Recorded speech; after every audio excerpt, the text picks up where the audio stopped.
So I want to look at a Metallica interview now. I'm gonna do a tool one too because I want to get into the insight of these bands and how they thought and stuff like that because they're so talented. I gotta know how they thought. So let's see. This is Lars and Dave Mustaine.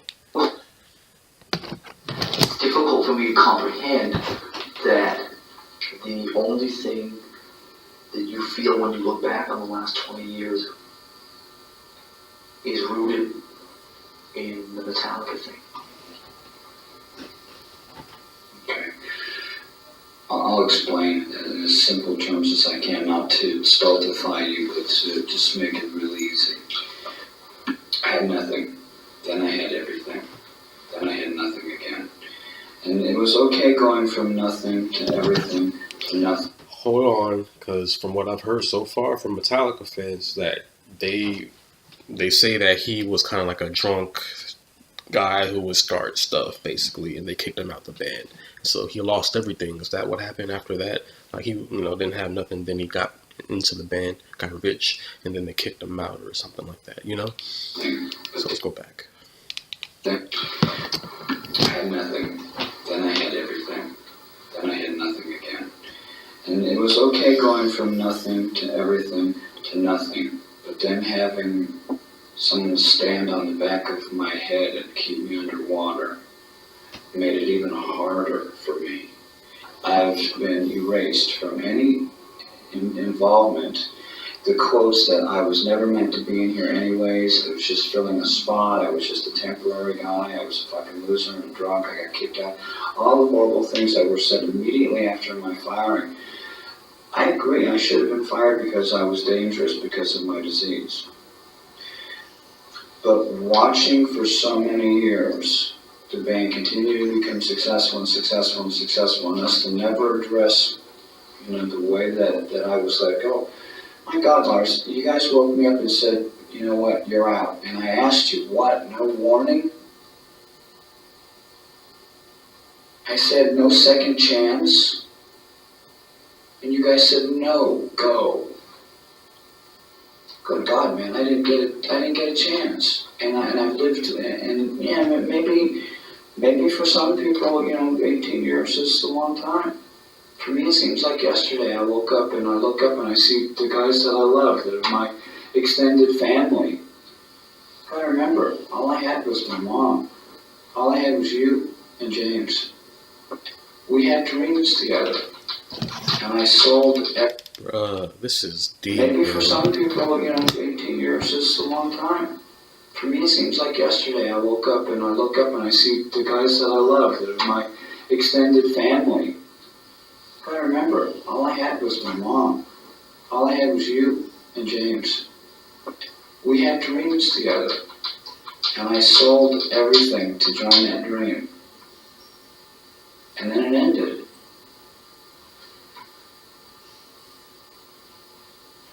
And I agree with you for doing what you did because of the nature of the disease. Don't kid yourself. I mean, there was ways to address, what was going on, with my problem. And who I am sober is totally different from who I am drunk.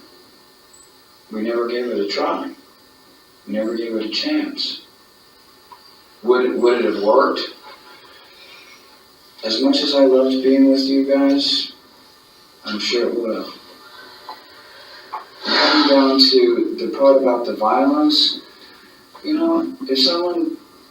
if I was at a party and I saw someone hit you again, I'd break his leg again in a second. That's just my nature. I'm overprotective to the people that I love. And every time I see Phil, I feel bad for him. But I wasn't going to let him hurt you. Who's Phil? Sandoval from Armored Saint. Don't you remember him breaking his leg? I don't remember it was him. I remember the incident. He literally broke his leg. He pushed you down and he hurt you. I made sure he didn't hurt you again.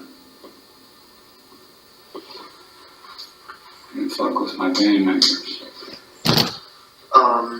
So Dave Mustaine was really the pit bull of the group. He was the one that was gonna hold it down for you, for real, huh? Alcoholism aside, right? I had this clear vision, which I don't know if I've ever told you, but the night where we decided to let you go, a couple of days before we let you go, we played some show, and me and you were just sitting there.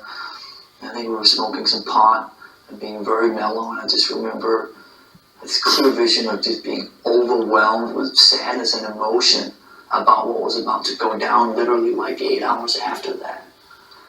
Not saying in any way that I was not equally responsible for being part of making that decision, but at the same time feeling just an overwhelming sadness and guilt, because I really felt that when all the bullshit went away, a lot of the kind of the boasting and the He-Man and all that bullshit sort of went away, that you were a really tender person. I felt that you had this really tender side to you that I was really attracted to or really felt comfortable with, you know what I mean?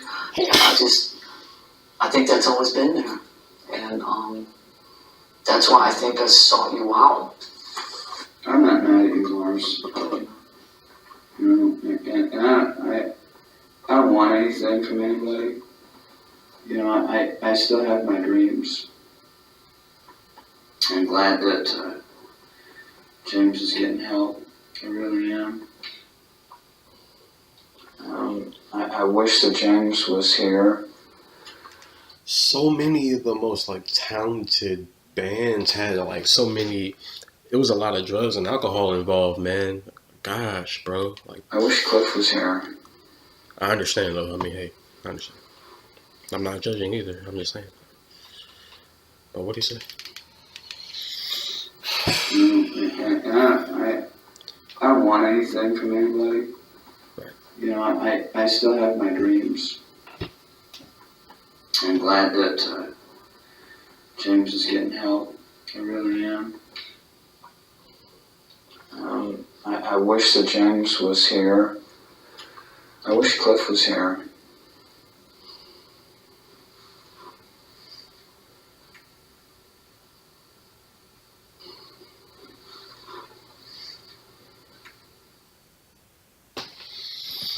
Wow.